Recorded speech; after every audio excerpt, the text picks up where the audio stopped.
Hi everybody, welcome to Line of the Week number 127, Motive Development Using Melodic Rhythms. This week's line is based on a chord progression I wrote in the style typically found in jazz standards, but the ideas of motive development and resolving tension apply to all styles of music and all instruments. This week in particular, I want to look at over the bar line phrasing. But first, let's look at today's chord progression and the accompanying chord scales. Here are the chords to the progression. The chords are C minor, going to F7, going to B flat major 7, to G minor 7, to C minor 7, to F7, to B flat major 7, to E flat major 7, to D minor 7, to G7, to C major 7. Here are the chord scales I use. I use the notes from the chord scales for two reasons. One, as a source of notes for improvising, and two, to determine tensions to use for comping. The chord scales are C melodic minor going to G flat melodic minor, to F pentatonic, to B flat pentatonic, to B flat major, to G flat melodic minor, to F pentatonic, to B flat major, to C major, to A flat melodic minor, to G pentatonic. Those are just the parent chord scales that I happen to use.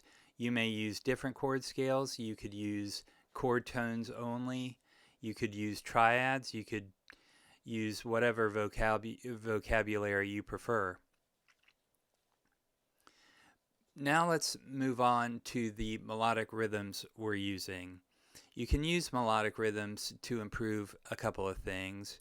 You can improve your comping, and secondly, you can improve your single line improvisation.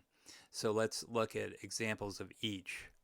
Here's the melodic rhythm we're going to use for comping this progression today. The rhythm can be found in Hal Crook's book, How to Comp. I'll leave a link to the book in the description. I have no financial interest in the book. Here's the rhythm itself.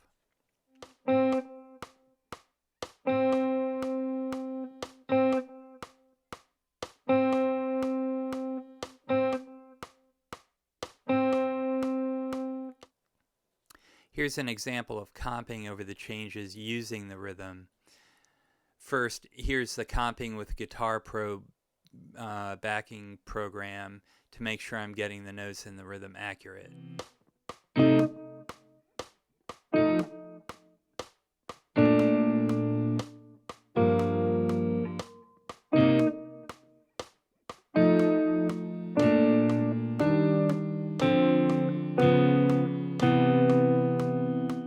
Here's an example of comping using the rhythm over a backing track in a program called Band in a Box.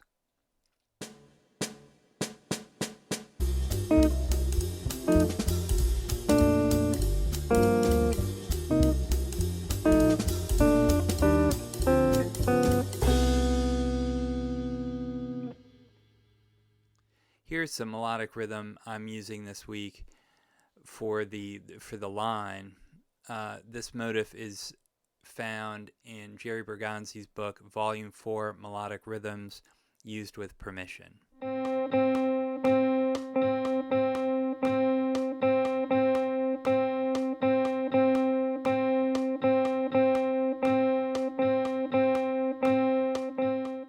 Here's the line of the week with Guitar Pro backing I use to make sure I'm getting the notes and the rhythm accurate.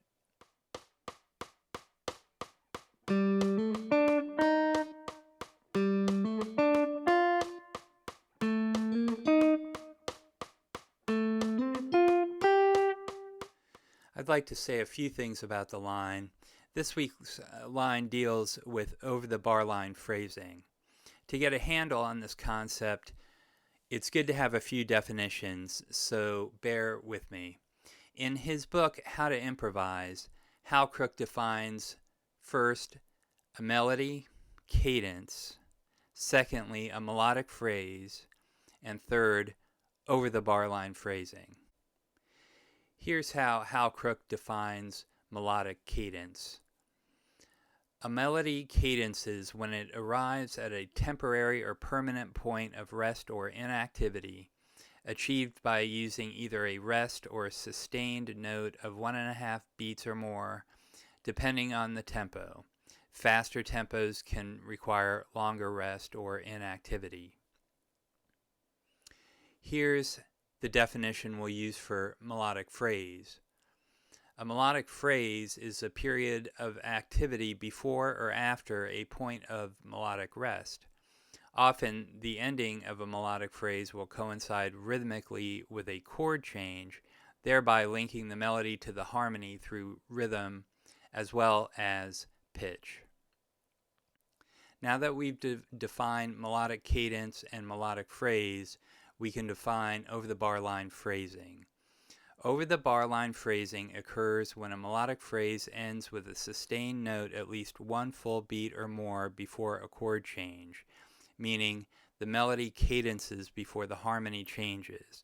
The sustained note is then held over the bar line for at least a half a beat, and usually longer, while the chord changes.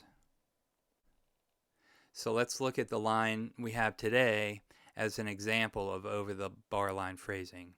In measure 1, you've got the original motive.